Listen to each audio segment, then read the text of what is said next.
ओम नमो भगवते वासुदेवाय। ओम नमो भगवते वासुदेवाय। ओम नमो भगवते वासुदेवाय।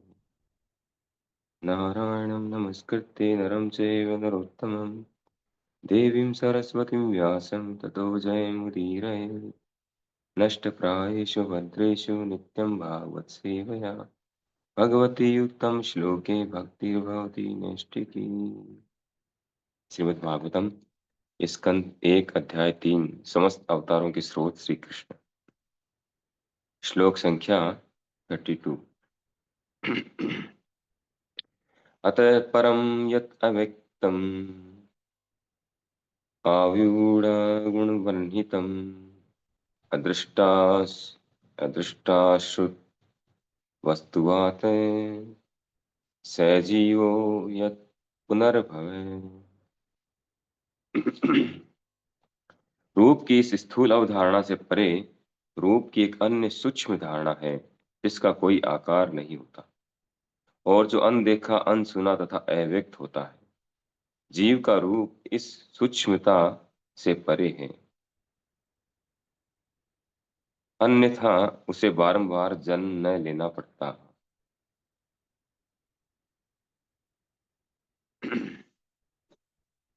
सॉरी, श्लोक संख्या 31 है, 32 नहीं है ना। लास्ट कौन सा हुआ था कल? हाँ, आज 31 ही है प्रभु जी।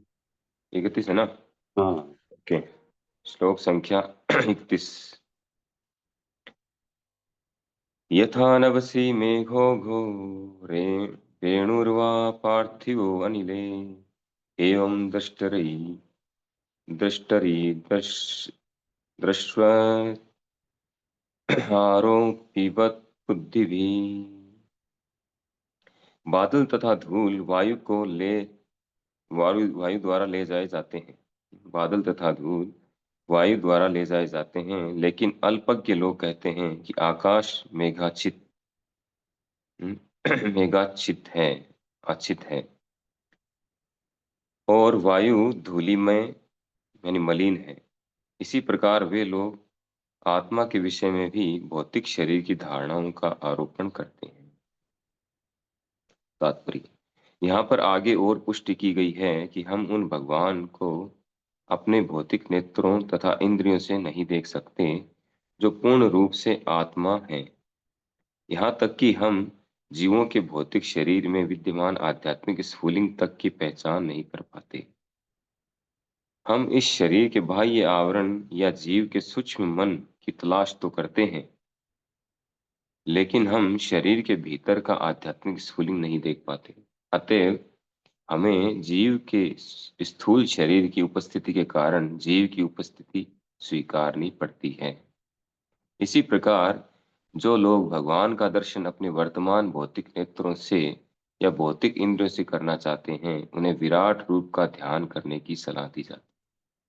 उदाहरणार्थ, जब कोई व्यक्ति अपनी कार में बैठकर कहीं जाता है जिसे आसानी से देखा जा सकता है, तो उस कार की पहचान उसमें बैठे व्यक्ति से की जाती है।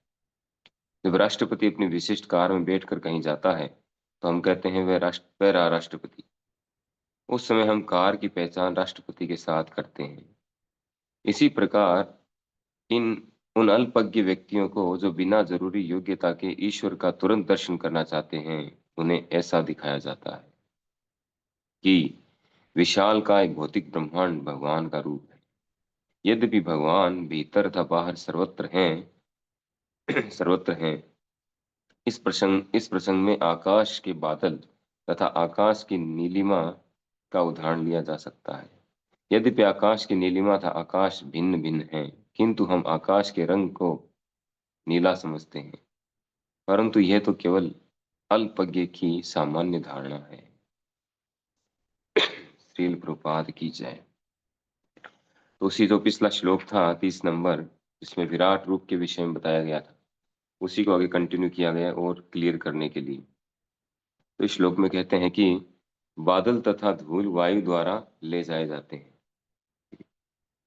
लेकिन अल्पज्ञ लोग, जो कम बुद्धि वाले लोग हैं, वे कहते हैं कि आकाश मेघाच्छादित है यानी बादलों से ढक चुका है आकाश, और वायु धूलिमय है।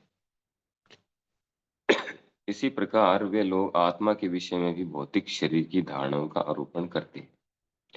तो एग्जाम्पल देकर के समझाया जा रहा है कि किस प्रकार अल्पज्ञ व्यक्ति, जिनको आध्यात्मिक ज्ञान नहीं है, आत्मा के विषय में, भगवान के विषय में ज्ञान नहीं है, वे लोग आत्मा की उपस्थिति को नहीं समझ पाते, परमात्मा की उपस्थिति को, भगवान की उपस्थिति को नहीं समझ पाते, भगवान के रूप को स्वीकार नहीं करते। भगवान का रूप तो दूर रहा, जीवों का रूप भी नहीं समझ पाते कि जीवों का क्या स्वरूप है। हम सब आत्मा हैं, और हमारे विषय में यानी स्वयं के विषय में भ्रमित रहते हैं, स्वरूप भ्रम। जो अनर्थ है, अनर्थों में सबसे पहला अनर्थ आता है स्वरूप भ्रम। तो स्वरूप भ्रम जो है, इसके भी चार अलग अलग पार्ट हैं। पहला है स्वयं का स्वरूप भ्रम, फिर भगवान का स्वरूप स्वरूप भ्रम, कि भगवान का रूप कैसा है, मैं कौन हूँ, भगवान कौन है, और जीवन लक्ष्य के प्रति भ्रम, कि जीवन का लक्ष्य क्या है, कि जीवन लक्ष्य प्राप्ति का उपाय क्या है, इसका भ्रम। तो ये सारे भ्रमों की शुरुआत होती है स्वरूप, पहले अपने भ्रम से, कि मैं शरीर हूँ। जैसे हम अपने शरीर से अपनी पहचान करते हैं, वैसे ही सारे भ्रम शुरू हो जाते हैं। भ्रम की जड़ यही है, अपने आप को शरीर मानना। अपने आप से अपने आप की गलत पहचान करने से फिर हम बाकी सारी चीजों के विषय में भ्रमित रहते हैं। क्योंकि जब अपने आप को शरीर मानते हैं, तो हमारे लिए शरीर को स्वस्थ रखना या शरीर को सारी सुविधाएं प्रदान करना ही जीवन का लक्ष्य बन जाता है, जबकि जीवन का लक्ष्य तो कुछ और है। और फिर जब जीवन का लक्ष्य शरीर को सब कुछ प्रदान करना, सुविधाएं देना ही है, तो फिर जीवन लक्ष्य प्राप्ति के उपाय भी वैसे होते हैं। जैसा लक्ष्य होगा वैसे प्राप्ति के उपाय होंगे। तो पूरी तरह से हम भ्रमित रहते हैं। इन सब भ्रमों से हमें निकलना चाहिए। ये मनुष्य शरीर इसीलिए मिला मिला है हमें। तो साधारणतया लोग आत्मा के विषय में भी जानकारी नहीं रखते हैं, उनको पता नहीं। तो आत्मा के विषय में जानकारी नहीं है, क्योंकि हम आत्मा को देख भी नहीं पाते। आत्मा इतना सूक्ष्म है, सूक्ष्म शरीर से भी सूक्ष्म है, मन बुद्धि अहंकार से भी सूक्ष्म है। तो उसको कैसे समझें, कैसे जाने? तो उसको हम देख नहीं सकते हैं, लेकिन उसको समझ सकते हैं, इसको जान सकते हैं, समझ सकते हैं। और कैसे समझ सकते हैं? चेतना के द्वारा। आत्मा का लक्षण है चेतना, कॉन्शियस। जिस शरीर में आत्मा होती है, उसके पूरे एक एक रोम रोम में, शरीर के पूरे एक एक कोशिका में चेतना रहती है। चेतन शक्ति, जीवंत शक्ति। ये जो चेतन शक्ति है, हमारे सारे शरीर में सारी कोशिकाएं जीवित हैं। पूरा शरीर एक्टिव है, काम कर रहा है, खून दौड़ रहा है। कहीं भी थोड़ा स्पर्श होता है, बालों के भी कुछ स्पर्श होता है हल्का सा, इतने में महसूस हो जाता है। हवा चलती है, हवा टच करके जाती है, इतने में महसूस होता है। तो ये क्यों महसूस होता है हमें? क्योंकि पूरे शरीर में चेतना व्याप्त है, जो आत्मा का लक्षण है। और जैसे ही आत्मा निकलती है शरीर से, उस शरीर को चाहे काटो, टुकड़े करो, कुछ भी करो, कुछ भी कर लो शरीर के साथ, कोई रिएक्ट नहीं होगा, कोई रिएक्शन नहीं होगा। यानी उसमें आत्मा नहीं है, चेतना नहीं है। आत्मा का लक्षण जो चेतना, वो नहीं।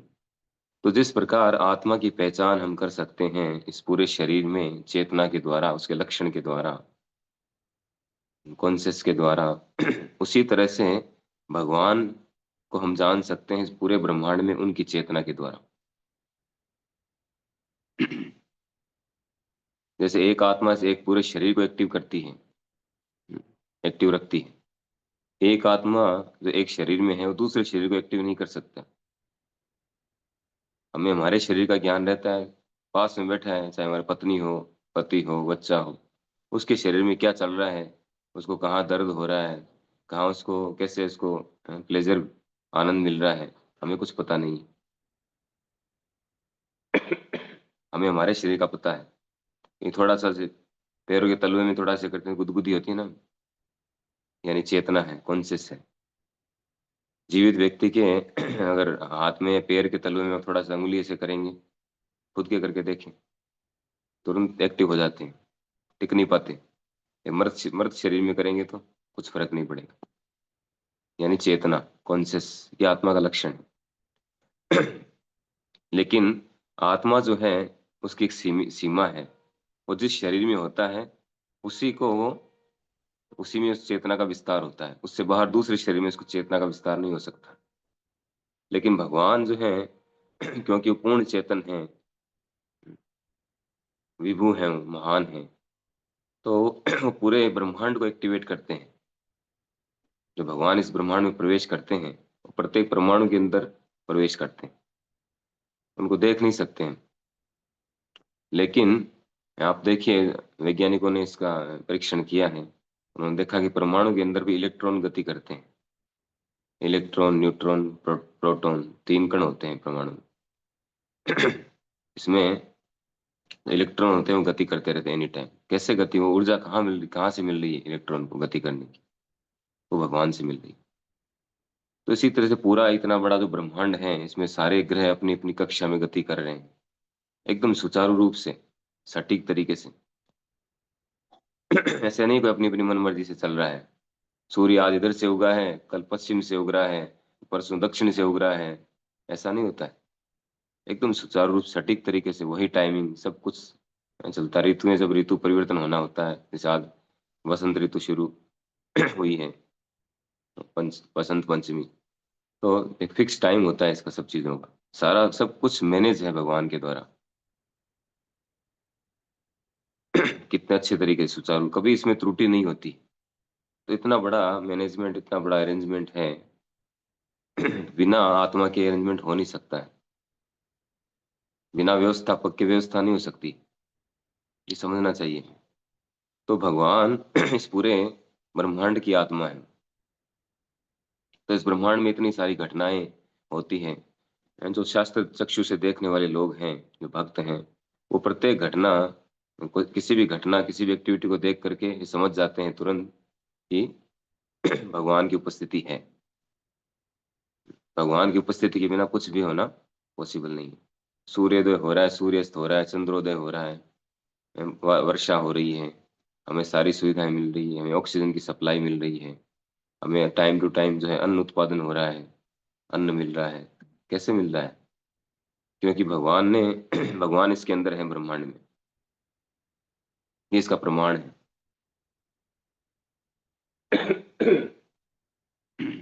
यानी सब कुछ चेतन, चेतन है। इस ब्रह्मांड में चेतना है, इसका मतलब भगवान है, परमात्मा है, इसलिए इसमें पूरे ब्रह्मांड में चेतना है, इसलिए काम कर रहा है। ये इसका प्रमाण है। जैसे शरीर में चेतना है, ये आत्मा का प्रमाण है, इसी तरह से इस ब्रह्मांड में चेतना है, पूरी तरह से सुचारू रूप से चल रहा है, एक्टिवेट है, इसका मतलब इसमें भगवान की उपस्थिति है। तो ये ज्ञान होना जरूरी है। साधारण व्यक्ति इसको नहीं समझ सकता है। तो क्योंकि साधारण व्यक्ति भगवान की उपस्थिति को ऐसे नहीं समझ पाता है, विश्वास नहीं करता है, और क्योंकि हमारी इंद्रियां जो है अपूर्ण हैं, और इंद्रियों के द्वारा हम भौतिक वस्तुओं को ही देख सकते हैं, आध्यात्मिक वस्तु को हम नहीं देख सकते हैं। इसीलिए प्रत्येक वस्तु को या पूरे ब्रह्मांड की तुलना जो है भगवान के शरीर से की जाती है, विराट रूप, क्योंकि भगवान का रूप है, विराट रूप है। तो यहाँ पे एक एग्जाम्पल देके समझाया जा रहा है इस बात को। राष्ट्रपति का एग्जाम्पल दिया है, या किसी व्यक्ति का एग्जाम्पल दिया है। किसी व्यक्ति को हम कैसे जानते हैं? उसके मकान के द्वारा जान सकते हैं, उसकी कार के द्वारा जान सकते हैं। उसकी कार, जैसे किसी अपना कोई जानकार है, उसकी गाड़ी नंबर अपने को पता है। हम कहीं गए मार्केट में, हम जोरी बाजार गए, वहां पे गाड़ी खड़ी दिख गई हो, और तुरंत नंबर देख के पहचान लिया हमने, कह रहे तो उनकी कार है, उनकी कार यहाँ पे है, इसका मतलब वो व्यक्ति भी यहाँ पर है। कार के अंदर नहीं तो आसपास कोई दुकान पे होगा, है ना? तुरंत हम अंदाजा लगा लेते हैं। यानी उस कार के द्वारा उस व्यक्ति की उपस्थिति का हमें विश्वास होता है, क्या वो व्यक्ति यहाँ पर उपस्थित है। तो उसी प्रकार से ये पूरा ब्रह्मांड एक्टिवेट है, ये भगवान की उपस्थिति का विश्वास दिलाता है कि भगवान उपस्थित हैं, तभी सब कुछ सुचारू रूप से चल रहा है। तो इसको समझाने के लिए ही यहाँ पर ये भौतिक रूप की अवधारणा बताई गई, क्योंकि वास्तविकता में भगवान का कोई भौतिक रूप नहीं होता है। भगवान तो आध्यात्मिक है पूरी तरह से। ये हमें समझना चाहिए।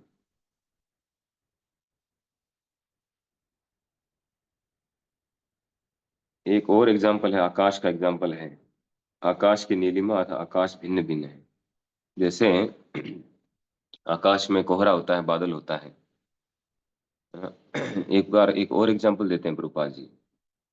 कोहरे का एग्जाम्पल देते हैं कि जैसे कोहरा जो है वो सूर्य के द्वारा बनाया जाता है, और वो ऐसा लगता है हमें कि सूर्य को कोहरे ने ढक लिया है ना, कई बार ऐसा होता है। लेकिन ये वास्तविकता नहीं है। कोहरा कभी सूर्य को ढक नहीं सकता है। वो सूर्य के द्वारा बनाया जाता है। जब सूर्य तेज किरणें प्रकाशित करता है तो कोहरा उड़ जाता है। तो यहाँ पर जो एग्जाम्पल है कि आकाश जो है, नीलिमा वाला एग्जाम्पल है कि आकाश में बादल जो है, वो हमें लगता है कि बादल ने आच्छादित कर दिया है, आकाश को ढक दिया है। कई बार आकाश नहीं दिखता जब ज्यादा बादल होते हैं ना, काले बादल, तो हमें लगता है कि आकाश नहीं दिख रहा, आकाश को ढक दिया। जबकि ऐसा नहीं है, वो आकाश के अंदर ही है। आकाश को कोई ढक नहीं सकता है। आकाश तो हर जगह पर है, स्पेस, वो तो हर जगह पर है। हमारे बीच में भी आकाश, हम उसको देख नहीं पाते। और आकाश का रंग एक्चुअल में नीला नहीं है। ये जो नीला रंग है ये बादलों का रंग है। तो इस तरह से कुछ एग्जाम्पल के द्वारा हम इसको समझाया गया है कि इन सब चीजों के द्वारा भगवान की उपस्थिति को समझ सकते हैं। हरे कृष्णा। श्रील प्रभुपाद की जय। श्रीमद् भागवत महापुराण की। आज जो है